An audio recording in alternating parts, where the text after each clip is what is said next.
I don't think it's a stretch to say that getting your customers' input on their experiences is important when mapping their journey. A journey map done well takes maybe 3 months. If you cut out customers, you can get done a little quicker, but what you'll have in the end is not going to be accurate. Steering clear of the temptation to detour around customer feedback on this episode of the CX Leader Podcast.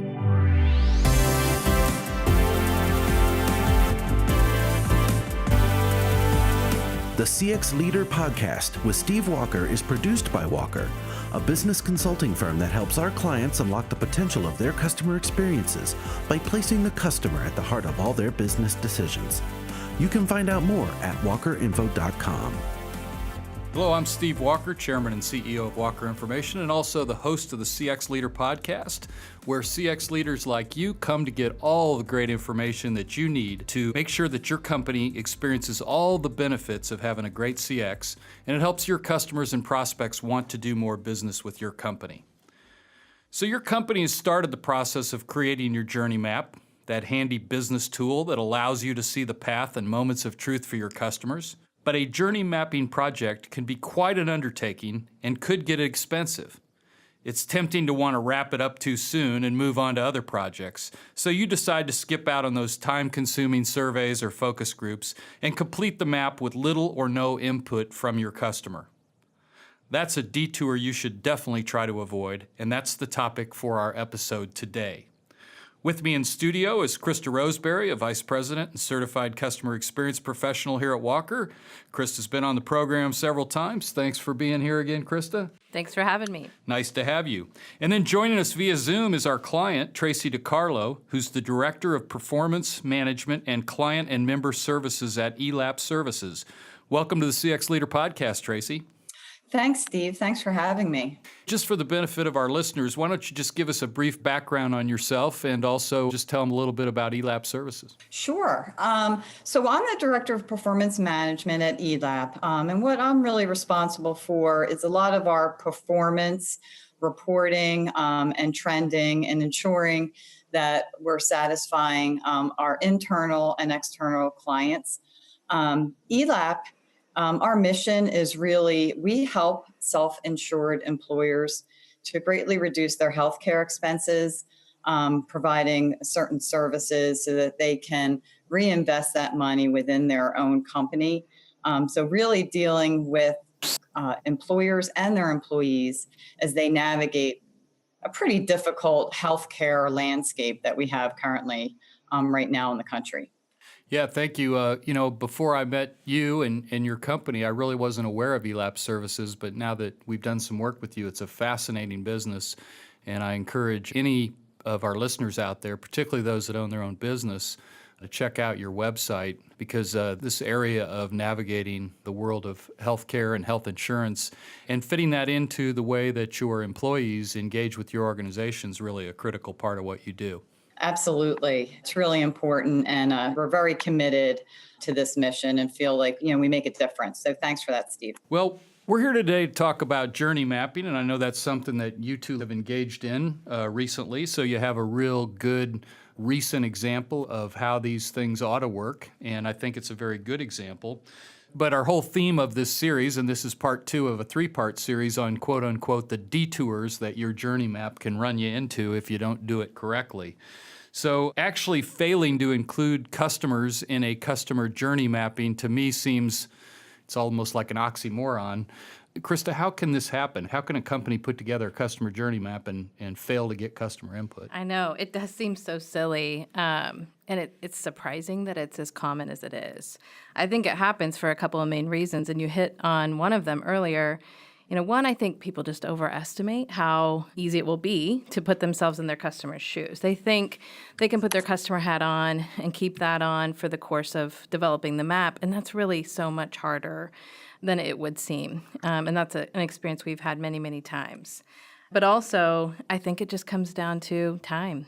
They're looking for a shortcut. They want to do something. Journey maps are in vogue, so they want to put something together. And a journey map done well takes maybe 3 months, right? 10 to 12 weeks.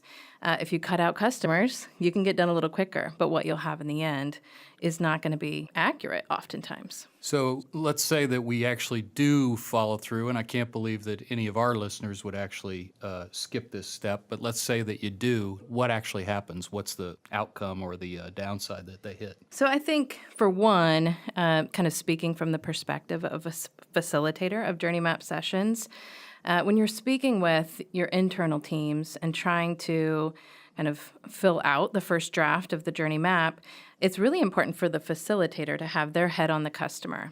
And I think that'd be really hard to do if you haven't spoken to customers and you don't have it already in your mind, kind of what their impression might be, where their own detours in your journey map might be, because I think you'll hear those moments where the internal team starts to get internally focused, kind of veer off track, and you've got to be able, as a facilitator, to bring them back. And I think the way that you do that is partly through understanding the customer perspective.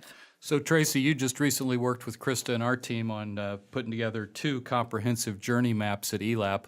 Please tell me that you did include the customer input in those. Yes, we absolutely did. Although I have to say, yes, and I'm sure we'll get into the great benefits, but I will kind of circle back to what Krista said just previously.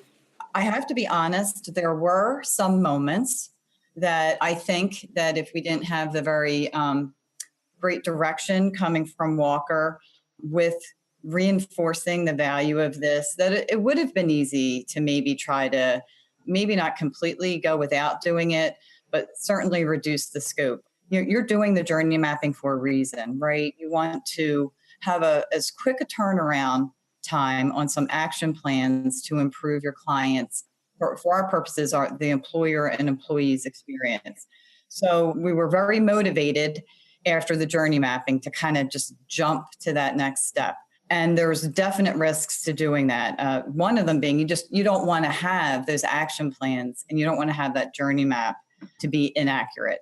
Tracy, could you maybe give a couple of examples of maybe some insights that you got from customers that might not have been there had you skipped that step? Yes. We after the journey mapping, we were provided with some of the moments of truth that resulted in those very comprehensive sessions. So we were looking at those moments of truth, and we really felt pretty good about, the sessions and the feedback and the collaboration. But the due diligence of what Krista and Walker did was really based on the validation with clients and other stakeholders. They did find gaps, actually, in some of those moments of truth that were from ELAP's perspective. We feel that we focus on providing our clients and their members with education. And we provide that in various ways. And we felt that, we had that listed as a strength. When in reality, based upon the validation, some of our program isn't really clear for certain clients and members. So that was a gap where we felt we had a strength when really ultimately it wasn't. And I think with just the line of business we're in, that validation plays a key part in what we're able to ultimately turn around. Really appreciate you sharing what the customer shared with you that you thought might be a strength, but turned out to be not. How about the other side? Were there any surprises that the customers gave you where maybe you guys were selling yourselves a little bit short? Yeah, we kind of felt that some of our clients, and especially from an employee perspective, that they might not have been realizing, and some of the trickle down of the ROI from the program, they might not be realizing that. And we might have been, thinking that we had to focus on that moving forward, with really based upon some of the validation. They were actually realizing the ROI and embracing the program more than we might have thought. So that was it was a pleasant surprise. It was a little bit of a mixed bag. And that's why some of the validation, I think, is key as well. It's not all one way or another. You can kind of have these mixed feedback, which is also insightful as well. Well, when it comes from a practitioner like you, Tracy, it really has a lot of impact. So again, I really appreciate you sharing that with our listeners because, we've been talking about validation, but from my perspective, being in this business a long time, customers can always surprise you. They can always give you some insights that you don't have. And then they can also help humble you if you think things are going too great. So, Krista, obviously you collaborated with Tracy on these journey maps for ELAP, but based on your other experiences, what are some of the other differences that you've observed? Yeah, I think there are probably lots of examples, but two to share, that I think are pretty common. One is I see some companies kind of go crazy with moments of truth. So they have tons of moments of truth, and they're in every phase of the journey, and everything's important, everything's a deal breaker. But then when we talk to customers how they view the business, even in B2B, it's simpler than that. Yep. There's a few areas where we can concentrate, and that allows us to focus where we drive action. The other is sentiment. And, I think this one's just hard. We're so immersed in our daily work and our companies and the interactions that we have with our own clients and customers. So it's hard for us to step out and kind of gauge the sentiment of those moments of truth, right? To really decide, is this something by and large that is a strength for us, or is it a challenge? We'll see some companies, and maybe it's cultural, kind of feel like everything's a strength. They're overconfident. And then there are others, probably more, that, when they get together and collaborate, they pick everything apart, and they have a hard time calling anything a strength. And sometimes there's kind of this unique twist that happens that just by nature of one person being in the room when we're doing the internal journey mapping session, maybe it kind of shuts down some of the critiques that might otherwise come out, or there's kind of a version there that's kind of clouded by somebody senior being in the room. So I think everybody tends to feel good that at the end of the day, we're going to validate this with customers. It's not going to be just our own internal impression of how customers feel and how they experience our company. It will actually represent how they really feel. Yeah, it really is about getting to the truth. And really the truth is what the customer perceives, not necessarily what they weren't able to comprehend about the internal procedures or whatever. Right. I think the other comment you make is that the customer has a finite capacity for what they view as important. Sometimes with our knowledge of how everything works inside, we confuse it or overcomplicate That's it. right. Going back to this notion of employees putting themselves in the customer's shoes, let's just talk about that for a minute. Is that innate? Is that something that somebody's born with, or can it be taught, or are there really some people that are better at that than others? I think it's kind of a function of their role and how much time they spend interacting with customers day to day. So there are some roles like salespeople, frontline service people, and account management that can, do a little better job, maybe staying in their customers' shoes a little more easily. But any journey map needs more cross-functional representation than that, right? We need all points of view to come together, and that's part of the value of it. And even people who interact with customers every day, kind of come to the table with natural fears and biases. Maybe it's the customer who just yelled at you that morning, or maybe it's the client that you're most responsible for. That don't necessarily represent all clients, right? So I think even in those cases, even when we've got at our disposal people who, really know the customer experience, we still need to validate with the actual customer. And Tracy, what was your experience at ELAP? Did you see different areas having different levels of comprehension of the customer's experience?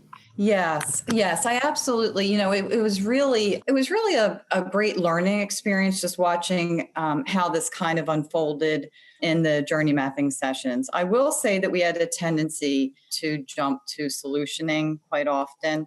And that's a great thing, but staying in that mode of putting the client hat on is a little bit harder than I think any of us thought it would be. Krista mentioned, you want to bring together a team to participate in these sessions. And I think that we did a great job in bringing together cross-functionally those teams. But within those teams, it's interesting to note that you do have all different levels of experience. So while you might have the same role within that, one person in that role providing feedback from a client perspective might have been at ELAP for a couple years. They might have rotated in different areas. Their perspective, even in their current role, is different than maybe someone else that's new to that role.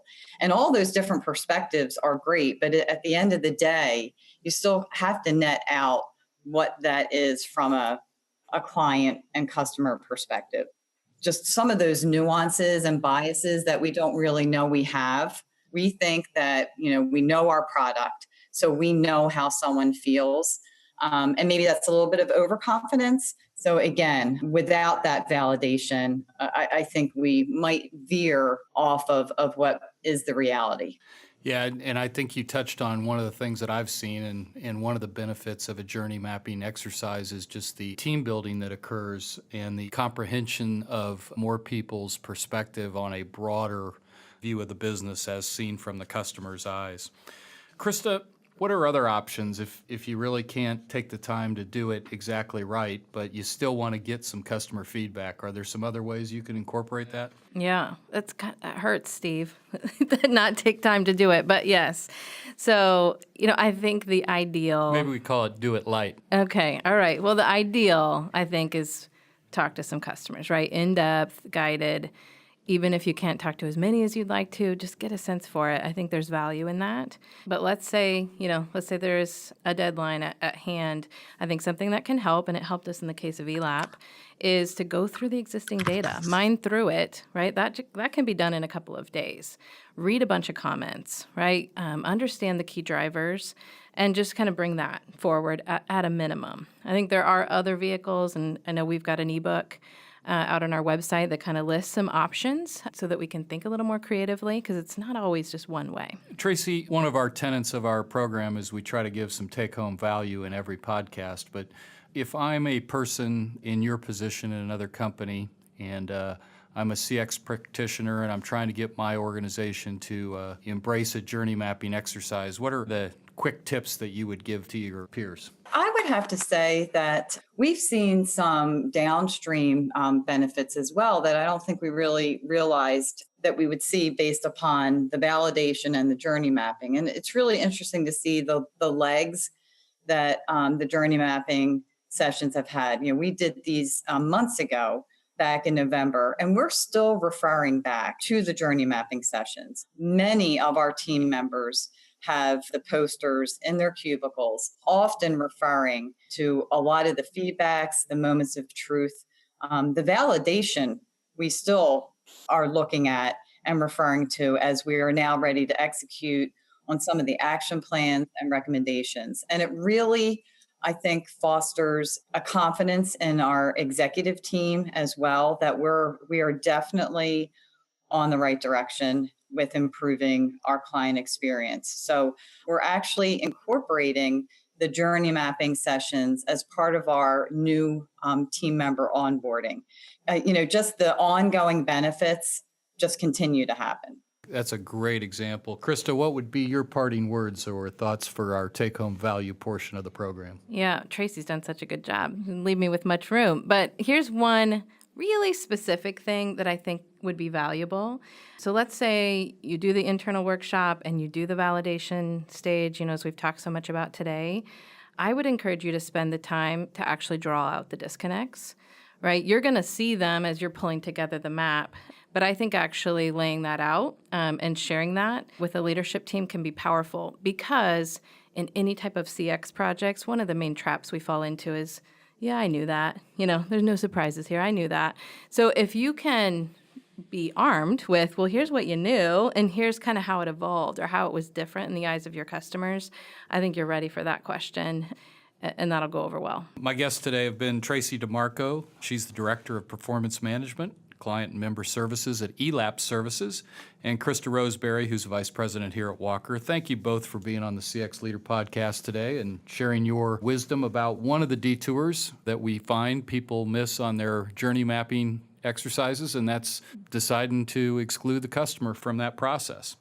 If you want to talk about anything we discussed or how you can access Walker services or maybe tap into other case studies like the one we've discussed today with ELAP, you can contact me here at steve.walker@walkerinformation.com or call me here in the U.S. at 317-843-8890. Tracy, would you be willing to share LinkedIn? Do you have a LinkedIn contact? Or? Yes, I can be reached at tdecarlo@elapservices.com, and I would be happy to provide any information to anyone that's interested. Thanks. And Krista, your contact info? Sure. Yeah, you can reach me by email at kroseberry@walkerinfo.com or at my desk, 317-843-8650, or on LinkedIn. Yeah, don't hesitate to reach out to myself or Tracy or Krista, and we'd love to tell you more about journey mapping and what it might be able to do for your organization.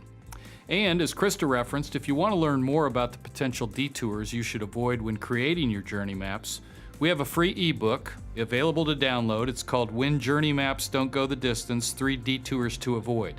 To download the ebook, along with other resources like a recording of our recent webcast on this topic at walkerinfo.com/podcast.